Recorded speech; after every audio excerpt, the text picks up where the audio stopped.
For years, Muslim American families in a Chicago suburb suspected they were being watched by the government. They were right. I'm Femi Oke. And I'm Malika Bilal, and you're in the stream. Join our conversation today with your thoughts via Twitter or by using our live YouTube chat.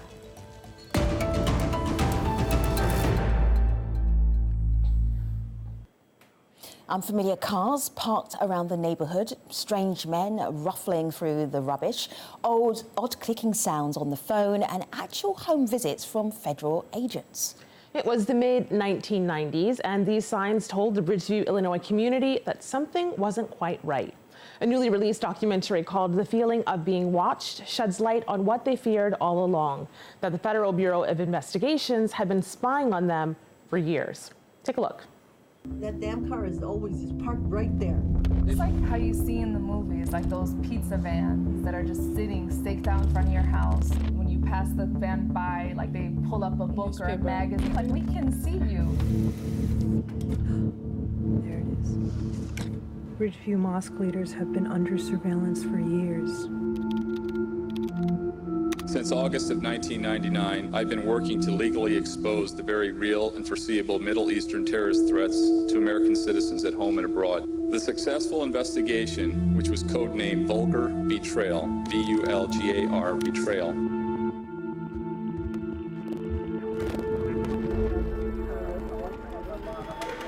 I want to find out everywhere that our name is on a list. I'm suing the FBI for information about surveillance, and I need as many people as possible to sign privacy waivers, so if the FBI has a file on them, they will release it.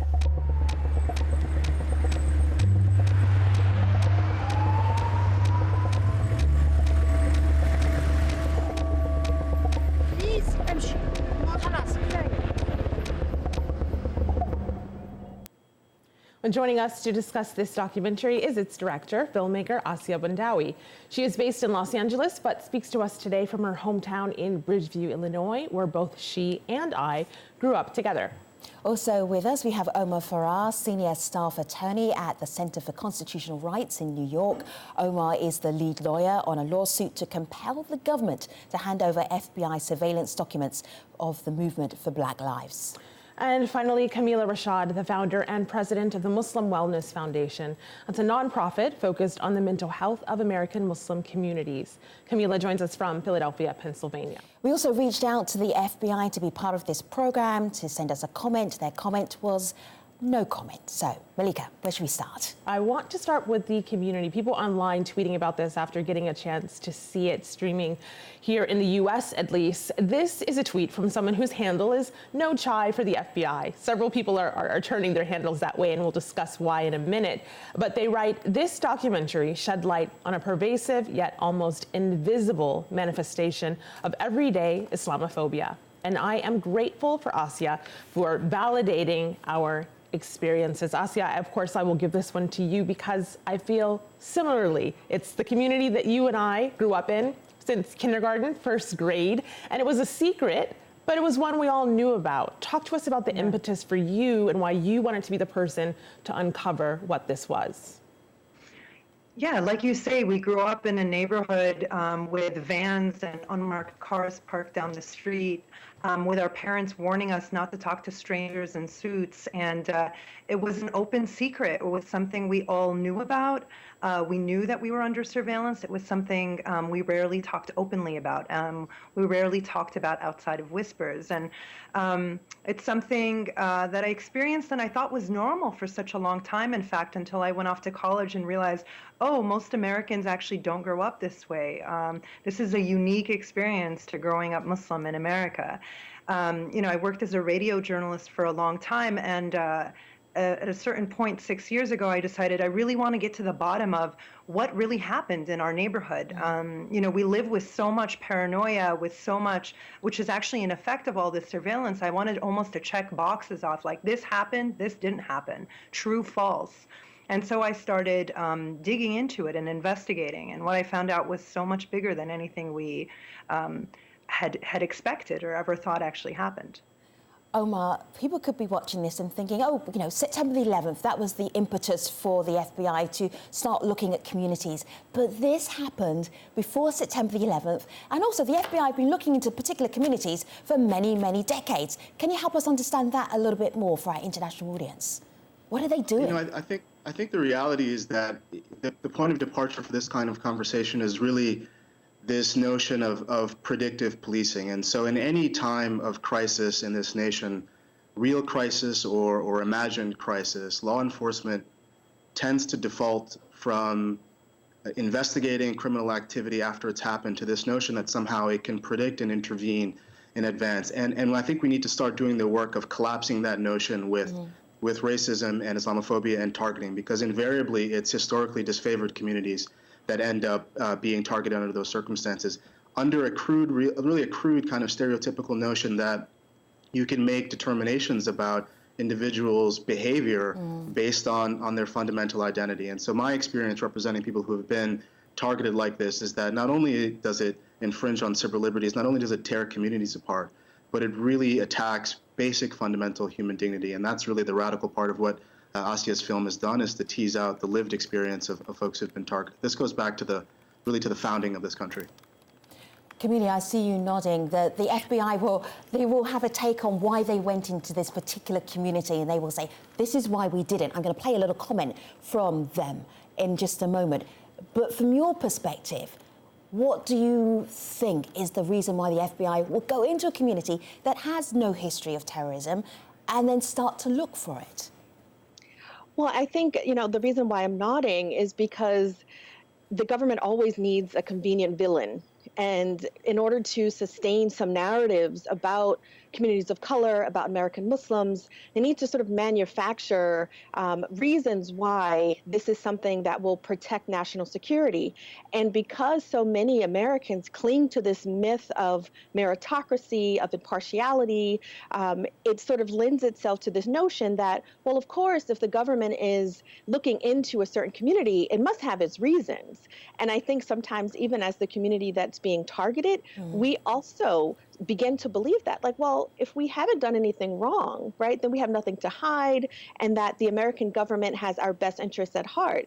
And so I kind of chuckle to myself because, you know, as a Muslim, as a descendant of enslaved Africans, I feel like this intersection of identities really kind of lends itself to always sort of keeping a skeptical eye on the government and sort of always questioning the narrative, the public narrative that's being disseminated, because we often find that it's false. Camila, I'm so glad you said that, because we got this tweet from someone who watches the stream very often, so it's familiar with the topics that we cover and the issues that many communities face. But they wrote this. This is Anthony, who says, I'm going to go out on a crazy limb here and say the FBI had good reasons to put resources into this surveillance, and race didn't come into the equation at all. Whoa. I mean, so everyone's laughing there. Assia, it looks like you want to take this on first. Go ahead for it. Go ahead. I mean, I'll jump in and just like back off what Dr. Rashad was saying. This idea that if you have nothing to hide, you have nothing to worry about, is a claim that we came across a lot, even in our own community in Bridgeview. People really felt that if you have nothing to hide, you have nothing to worry about. And the entire premise of this statement is false, because it's based on this idea that innocence matters, and it doesn't. Based on your racial profile, based on your last name, based on your religion, even if you have nothing to hide, you have a hell of a lot to worry about. So, yeah. Not only that, yeah, go ahead. If I mean, there's another problem with that, which is that even if you have nothing to hide, the cost of being targeted by the surveillance state is immense, right? So, yes. The Center for Constitutional Rights represented the Muslim community in New Jersey following the NYPD's blanket surveillance program after 9/11, and not a single lead was produced despite thousands of man hours and immense resources put behind that program. But the experience of our clients is really of being utterly demeaned, having their every aspect of their life, no matter how quotidian, no matter how normal, subject to scrutiny. One of our clients operated a school for Muslim girls out of the basement of her home. The NYPD was there writing down the students who went in, their ethnic makeup, and to suggest that that doesn't impose tremendous cost individuals trying to live their lives I mean, this is really, I think, the beauty of the film. It forces us to confront what it means to have the state turn its power on you in this way. Let's have a look, Omar, a little clip from the film, because I know you have all watched it, but I want to share this with some of our audience who haven't watched it yet. The former US attorney, Mark Flesner, Assia got him to sit down and to talk about why the Operation Vulgar Betrayal, why it even existed. And this is what he told Assia. Have a look. Do you think that this long investigation was justified?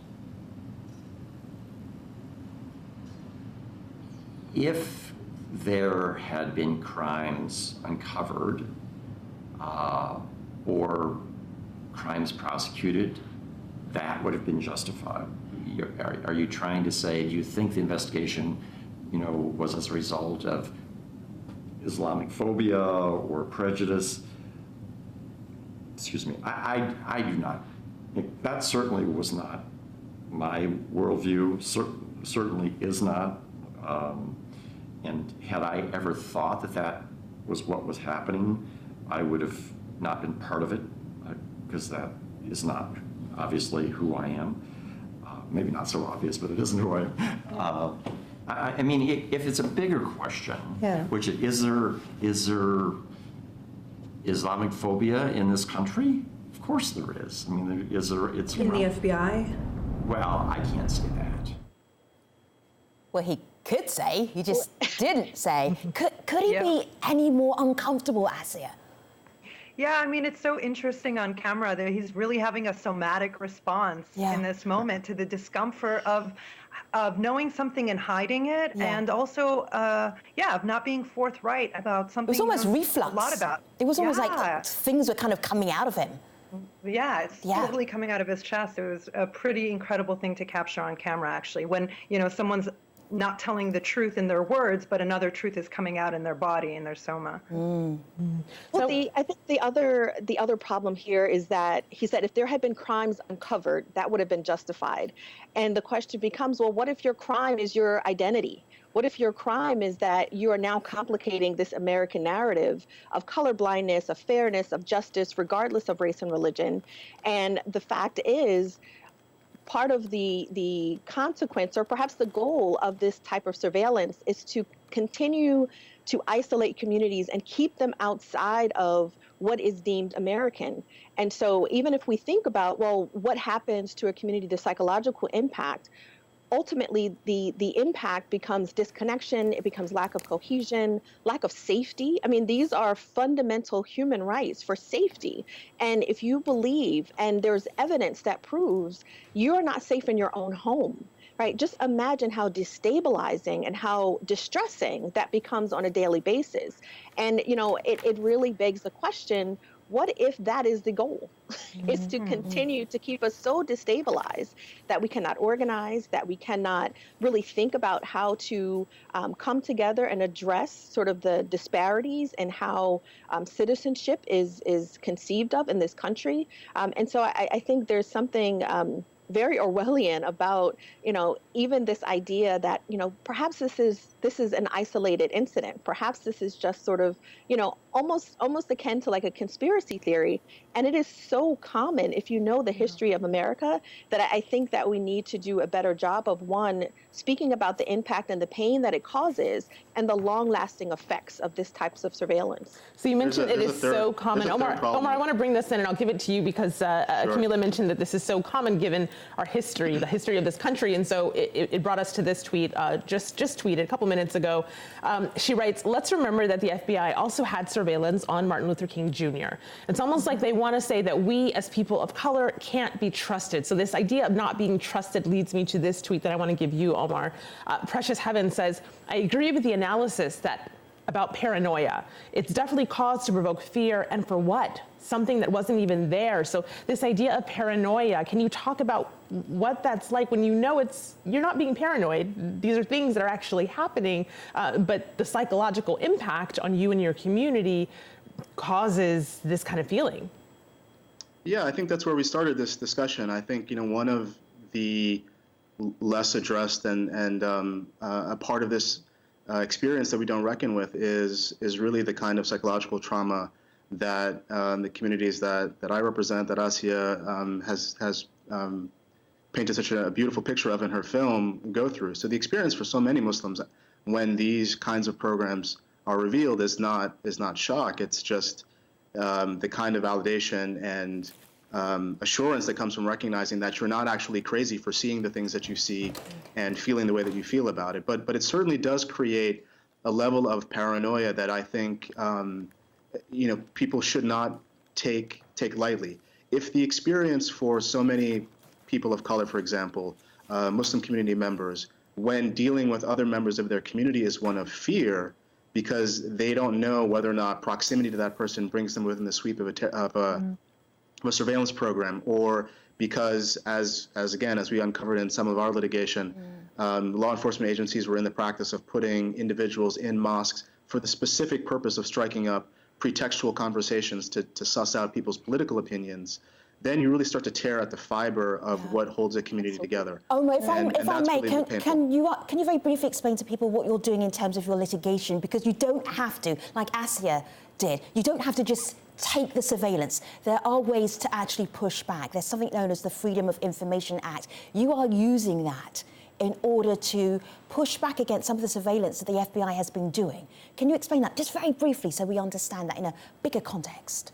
Sure. And it's important to recognize that there are legal tools out there to sort of impose, to turn the gaze back on the government and force them to reveal some of the things that they're doing. But the purpose of that, let's be really clear, the purpose of that is to arm activists and organizers and people who are trying to build power in communities to resist. The law is not the answer to these things, right? So, but one of the things that comes out of the Freedom of Information Act process, and the Center for Constitutional Rights has an open records project that does this, is to help people understand, like, here's the way that the government actually is operating in your communities. And you need to know that so that you can ask the right questions, protect activists that are out there taking on immense risk to raise an indispensable voice in support of justice and dignity. So there are some legal tools, but really it's the work of organizers and activists, and then the cultural workers like Assia in this instance. There are moments in the film that are truly scary. You take us through what it's like to be in your community and just having conversations, and your mum was talking about, is there a bug underneath the table, and there'd be a speed bump that was just put outside of literally outside of your house, and you're thinking, I know they put that there for a reason. And sometimes we don't know as the viewer whether you are being paranoid or whether there is something absolutely happening. But there are times when we know for certain that people are trying to scare you, people being the FBI. Have a look at this clip, everybody. سلام آسيا. جو عند الباب واحد يطبطب، قال أنا اسمي باب، قال لي بنتك اللي دير دوكيومنتري، قلت له إيه، أعطاني واحد الرقم، قال لي between her and me.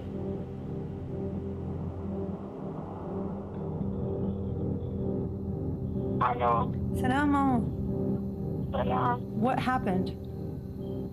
كأني شفته في الوار هذا. Oh my God. ما سألتيش أنت مين? You didn't ask him who are you? لا ما سألتش. Mama. Okay, I just took a picture. I'm sending it to your WhatsApp. Look at it and tell me if that's him. I mean, this picture is about maybe 12 years old. Oh my God, I'm so scared. A little glimpse of what it is like to live in the Bridgeview community, and that isn't going back to the 90s. That was just recently. Malika, where should we go to next? Clips like that makes you understand why there is suspicion and mistrust, and that is what's represented in a video comment we got from Imam Omar Suleiman, who talks about a problem when it comes to authorities and Muslim American communities. Have a listen. I think one of the main reasons that the Muslim community has such suspicion when dealing with government agencies is because since 9/11, while the government has systematically cracked down on our civil liberties and civil rights, it has used supposed partners and representatives and leaders from the community against the community, and in the process circumvented the actual chosen leadership of the community that voice our authentic concerns. And so if the government wants to have an authentic relationship with the community, it needs to deal with our chosen leaders and respond to our actual local concerns. So Assia, when it comes to having that authentic relationship, I'll bring up the term that I brought up at the beginning of the show, no chai for FBI. How do you go about having that authentic relationship, and explain what that handle means? Yeah, I think that, so No Chai for FBI is it's actually a line from the film. One of the amazing young people in our community came to one of our town halls and said it, and she stood up in a town hall and said this, and she meant when the FBI come to your door, you don't have to open the door and let them in and serve them tea and prove to them that you're a good American citizen and look, I've got nothing to hide. That this idea of respectability politics, this idea of presenting ourselves as good American citizens, and that is what will keep us safe from these types of profiling and investigations, is actually a fallacy. And that's what that No Chai for FBI stands for. And, it's also this idea, there's a lot of pushback in our community also that, like, we can't be letting the FBI in through the front door of the mosque while they're still sneaking in through the back door. Mm-hmm. That, our engagement with law enforcement as a Muslim community cannot be one rooted in this idea of respectability politics, which says that, as long as you have a seat at the table, that's all right. Let me show you, audience, some of the, Camila, I will come right to you. I really want to, your idea about healing, but I want to show our audience something first of all. These are the kind of groups that have been surveilled by the FBI since 2010. Many more than this, but let me show you here. Black activists, Muslim Americans, Palestinian sympathizers, Abolish ICE protesters, Occupy Wall Street protesters, environmentalists, Republican National Convention protesters, all coming under the watchful eye of the FBI. When you are watched this intently and intensely, how do you manage? What are the coping strategies? How do you heal as a community or as a group? Well, one thing that I really am hoping that we can kind of do together as a community is come up with a better term than paranoia. And, yes. I've been thinking about this idea of almost like a justified, resilient, almost clairvoyant knowing. And so it's that intuition that has contributed to our ability to survive and to thrive even in the midst of this heavy surveillance and monitoring for decades. And so I think there's so much stigma attached to the word paranoia or even suspicion when so many of the activities that we are experiencing are invisible to those who may not have this kind of awareness or history. And so I think, to talk about what is our justified knowing, right? How are we able to assess our environment and really able to determine what is going to be harmful for us? And part of the healing process is this acknowledgement and this affirmation that what we have experienced over the decades, one, is painful, it's hurtful, it is in and of itself a betrayal of what it means to be an American citizen or to be a human being, right? Citizenship aside. And so when you're constantly, as a community, under this kind of monitoring and suspicion and targeting and marginalization, it very overtly and implicitly shifts the way you interact with the world and with each other. And if our strength, our greatest strength, is our community bonds, the surveillance really starts to disrupt and to fray and to have those bonds disintegrate to the point where we're immobilized.